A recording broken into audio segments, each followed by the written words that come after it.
যেতে গেলে কয়েকটা শর্ত রয়েছে। কি শর্ত রয়েছে স্বামী? আমার সঙ্গে গেলে সেটা তো জঙ্গল,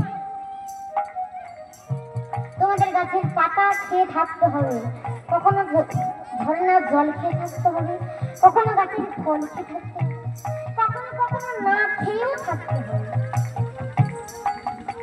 আমার সঙ্গে গেলে তোমাদের হবে না, আমার সঙ্গে গেলে তোমাদের এই রাজধানী যে হয়ে যে পলঙ্কের বিছানা শুচ্ছ মাটিতে শুতে হবে। আমার সঙ্গে গেলে তোমাদের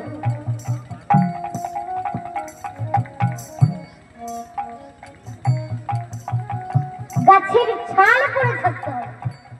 আমার সঙ্গে গেলে গ্রীষ্মকালে গরম লাগবে, শীতকালে ঠান্ডা লাগবে, বর্ষাকালে ভিজে যাবে। তো এত কষ্ট দুঃখ সহ্য করেও যারা যারা আমার সঙ্গে যেতে চাও সামনে চলে এসো, যারা যেতে চাও না পিছনে চলে যাও। 13 জন স্ত্রীর মধ্যে কেউ বললো আমার রাতে বালিশ ছাড়া ঘুম আসে না, কেউ বললো আমি মাটিতে শুতে পারবো না। এই বলে মা 13 জন স্ত্রী পিছিয়ে গেল, একজন স্ত্রীর সামনে চলে এলো। তিনি কে মা? তিনি হলেন মা অদিতি। তিনি এসে বললেন, বলি স্বামী আমিও তোমার সঙ্গে যাব, আমিও তোমার সঙ্গে যাব, আমিও তোমার সঙ্গে যাব, আমিও তোমার সঙ্গে যাব। দাঁড়াও, তুমি আমার সঙ্গে গিয়ে সেখানে কি করবে? তোমার সঙ্গে হরি ভজন করব, আমিও তোমার সঙ্গে যাব, তোমার সঙ্গে হরি ভজন করব, আমিও তোমার সঙ্গে যাব, তোমার সঙ্গে হরি ভজন করব, আমিও তোমার সঙ্গে যাব। তুমি যে আমার সঙ্গে যাবে বললে, তুমি শুনেছো কি? আমার সঙ্গে গেলে তোমাকে মাটিতে শুতে হবে শুধু, আমার সঙ্গে গেলে তোমাকে গাছের ছাল পরে থাকতে হবে শুধু, আমার সঙ্গে গেলে তোমাকে গাছের পাতা খেয়ে থাকতে হবে শুধু, আমার সঙ্গে গেলে গ্রীষ্মকালে গরম লাগবে, শীতকালে ঠান্ডা লাগবে, বর্ষাকালে ভিজে যাবো। তো এত কষ্ট দুঃখ সহ্য করেও তুমি আমার সঙ্গে যেতে চাও? মা দিদি বললেন না কি? হ্যাঁ মা, স্বামী পুজো করবে, স্ত্রীকে বলতে হয় না, স্ত্রী ফুল এনে দেবে। স্বামীর একলা জলের প্রয়োজন বাবা, স্ত্রীকে স্বামীকে বলতে হয় না, স্ত্রী এনে দেবে। একে বলা হয় বাবা সহজ করবে নিষ্পত্তি না। আর স্ত্রী কেন বলে বাবা? স্ত্রী আইরন করে ছেড়ে দেবে, একে বলা হয় স্ত্রী। বউ কাকে বলে? আপনি কাছ থেকে এসেছেন বাবা, আপনাকে একলা জল ধরে বলবে তুমি যেখানে পারো কাজ করতে যাও, মাস জীবনের টাকাটা আমার হাতে দিয়ে দিতে। চাল তোলা, ডাল তোলা, ক্যালসিয়াম তেল তোলা, হাট করা, বাজার করা সব আমি দেখে নেবো, কিন্তু মাস জীবনের টাকাটা আমার হাতে দিয়ে দিতে। আর এই সতী নারীটির আমার দুটো পতি থাকে। যখন না এই সতী নারী, এই যে না সতী নারী, সতী নারীকে কাকে বলে? এবং রাজমন্ত্রী ভগবান শ্রীকৃষ্ণ বাঁশি বাজে, অমনি সকল বজগতিটা খেতেছে। কারো এক পায়ে আলতা আছে, আর এক পায়ে আলতা নেই, কারো এক কানে দুল আছে, আর এক কানে দুল নেই, এমন অবস্থায় ছুটে এসেছে। ভগবান বললেন এই কি আমাদের একজনের পরপতি পরক? তো তোমরা এত রাত্রি কেন আমার কাছে ছুটে এসেছে? তো অসতীর লক্ষণ। ললিতা হাত জোর করে বললেন, ওগো প্রভু, তুমি আমাদের কাছ থেকে শুনে নাও, সতী আর অসতী কাকে বলে? বলি তারাই সতী, তারাই সতী, তারাই সতী, তারাই সতী, তারাই সতী, তারাই সতী, তারাই সতী, তারাই সতী, জানা ভাজে দুই পতি, তারাই সতী, তারাই সতী, যারা ভজে দুই পতি, তারাই সতী, তারাই সতী। হরি সতী আর কাহিনী পতি, তারাই সতী, তারাই সতী। ঘরে পতি আর বাহিরে পতি তারাই সতী তারাই সতী।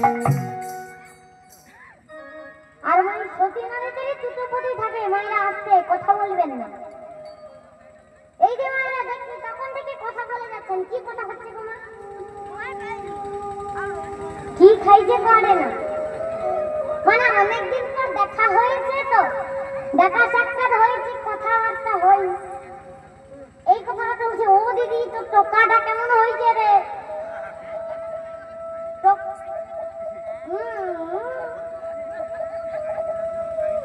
তো টোকাটা কেমন হয়েছে রে দিদি? টোকা হয়েছে মিষ্টি দেবো নেই, এইগুলো চলছে। তো কি রান্না খাওয়া হয়েছে, এইগুলো কথা হচ্ছে। এটা হয়নি যে দিদি অনেকদিন পর দেখা হয়েছে, তো মাই ঝিলেকে বেয়া দিচ্ছে, জামাইটা কেমন, এগুলো হচ্ছে না। তো রান্না বান্নার কথা বলছে মা, অপরাধ নেবেন না মা, এটা হরিবাস, এখানে কথা বলবেন না মা, আপনি বাইরে গিয়ে কথা বলুন না। যেমন দেখবেন মা, একজন মা বলবে, মা এটা কথার কথা বলছি, আপনাদের কথা বলছি, একজন মা বলবে দিদি কালকে একটা কীর্তন হতো না, তো কি সুন্দর কীর্তন, মা আপনি তো কথা বলছেন না, আপনি কি বলবেন? কিরম কি কীর্তন করছে, কি কীর্তন করছে? আপনি মা এইটাই বলবেন না, আপনি জানবেন কি করে কি কীর্তন হচ্ছিল, আপনি তো মা কথা বলছিলেন, তাই না বলছে কেউ তো কথা বলবেন না, মন দেখতে হরিনাম কৃষ্ণ নামটা শুনুন। ওই কথা কিন্তু শেষের দিনে ওই কথা আপনার সঙ্গে যাবে না, সঙ্গে যাবে কি মা? হরিনাম কৃষ্ণ নামে আপনার সঙ্গে যাবে। তাই মা কি হলো,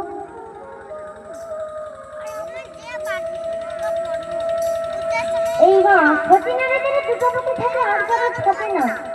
তো মায়েরা একটা হাত তুলে দেখান তো, কাদের কাদের ঘরে দুটো পতি আছে? কি গো মা, এখানকার মধ্যে কারো নেই দুটো পতি? নাই?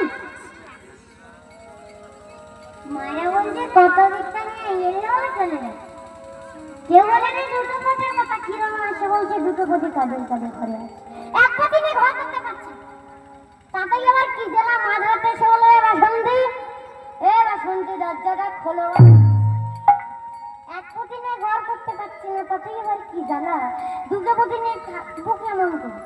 মায়েরা এতজনের সামনে লজ্জা পাচ্ছে, বলতে পারছেন, হাত তুলতে পারছেন। বাবার একটু হাতটা তুলে রাখান, বাবা লজ্জা না করে একটু হাতটা তুলে রাখান, হাতটা তুলে রাখান না, হাতটা তুলে রাখান একটু। কাদের কাদের ঘরে পত্নী না পেতনি দিতে, বাবার হাত তুলতে পারছে না, পাশেই যন্ত্রর বসে আছে। তুমি একবার হাত দাও, তোর বাড়িতে গিয়ে তোমার হচ্ছে পেতনি আর পত্নী কাকে বলে তোমাকে আমি শেখাবো। তুমি এতজনের সামনে আমাকে পেতনি বলছো? বাড়িতে চলো, তোমার আজকে 12টা বাজাচ্ছে। তোমার যদি না আজকে খাওয়া বন্ধ না করতে পেরেছি, তো বাড়িতে চলো, একটা যদি ঝামেলা না আগাতে পারছি, তো আমার নামও ঝামেলা চল ধরি না। বাবারা বলছে, বাবা কীর্তনে বলছে কানাতে শুনে যে হাত তোলা দরকার, কীর্তনে তো বলে দেবে আমাদের দুজনের মধ্যে ঝগড়াটা পাকিয়ে দিতে, কীর্তনে তো সেখানে গিয়ে মীমাংসা করবে না। তাই মায়েরা আমার বাবার হাত তুলতে পারছে। আর আমার সতী নারী থেকে ছোট পতি থাকে, ঘরে পতি আর বাইরে পতি। ঘরে বলতে কোন ঘরে? এই মা দেহ ঘরের ভিতরে, যিনি অন্তর্যামী, সকলে পতি, পরমেশ্বর শ্রীকৃষ্ণচন্দ্র, তিনি হলেন আমাদের এক পতি। আর যাকে আমরা অগ্নি সাক্ষী করে বিবাহ করেছি, তিনি হলেন আমাদের এক পতি। এই দুটো পতির ভজনা যারা যারা করে মা, তারাই হলো সতী। তাই না কি হলো, দুটো পতির ভজনা যারা যারা করে তারা হলো না সতী নারী। তাই দেখতে দেখতে আমার 12 বছর পেরিয়ে গেল। স্বামী স্ত্রীর দিকে লক্ষ্য করলো, মা অদিতির গায়ের রং ছিল কাঁচা সোনার মতো, তামার মতো হইল।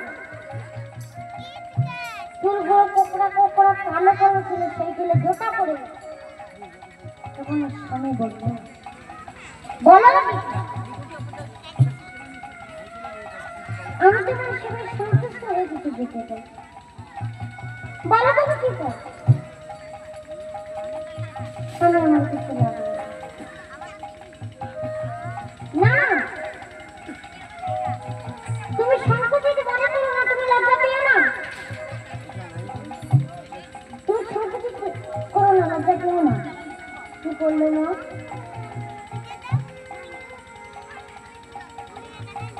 এই কথা বলছে তখন আমি বলছি, অদিতি তুমি নারী জাতি, নারীদের মনে কত আসনা বাসনা থাকে, তোমার মনে নেই? আমি এই যে আমি তোমার কাছে আসি, তোমার সেবা করতে পারি, এর থেকে আমার বড় কিছু বলতে পারো? তখন বলছে, অদিতি তুমি তো কোনো কিছু চাও, আমি খুশি হয়ে তোমার কিছু দিতে চাই। স্ত্রীকে কাছে দেখি এই বাম আঙুলের কনিষ্ঠ অঙ্গুলি দিয়ে বলছে, যাও তুমি হবে সুসন্তানের জননী, মা বলবে সন্তান না করবে। কি করলেন না? হিংসায় গেলে পুরো 12 জন স্ত্রী সহ্য করতে পারল না একজন স্ত্রী, তিনি কে না? তিনি হলেন মা দিতি। তিনি তিনি সন্ধ্যেবেলা স্বামী পুজো বসবে, সেই সময় স্বামীর কাছে এসে বলবে, স্বামী আমাকে তোমার মেয়ে না, তুমি যদি আদিকে সন্তান দিলে আমাকে কেন সন্তান দেবে না? নাম করবে না আমার হাতে, না আমার ক্ষমতা নেই না হয়।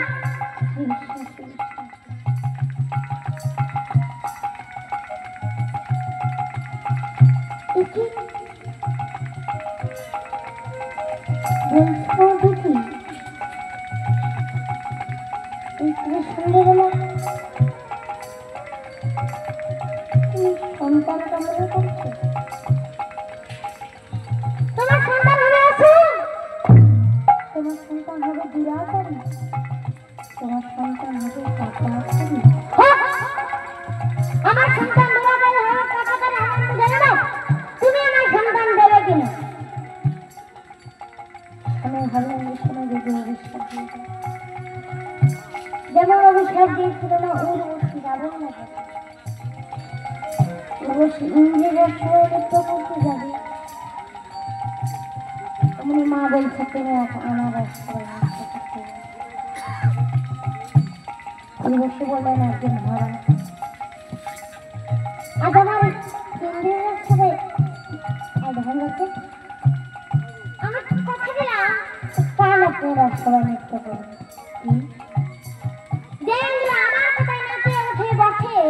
তুমি আমার মুখের উপরে বলছি ইন্দ্রের রাজসভায় নৃত্য করতে যাবে?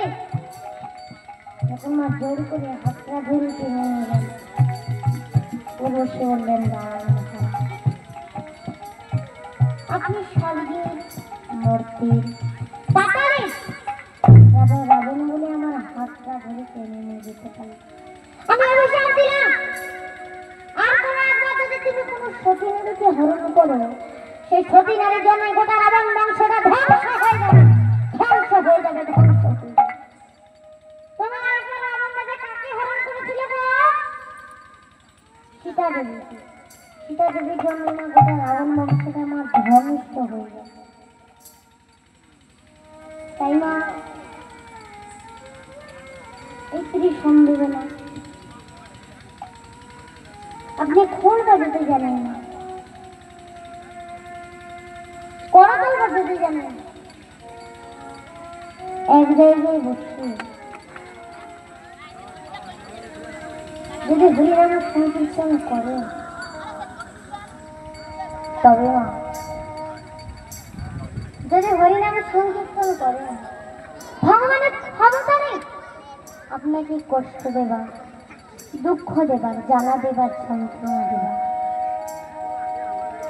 আর এই সন্ধ্যেবেলা আপনি রাস্তার ঘাটে, রাস্তার পাশে অকথা কুকথা কুবাক্য সিরিয়াল দেখেন, মা ভগবান হাজার চেষ্টা করলেও আপনাকে সুখ দিতে পারবেন না।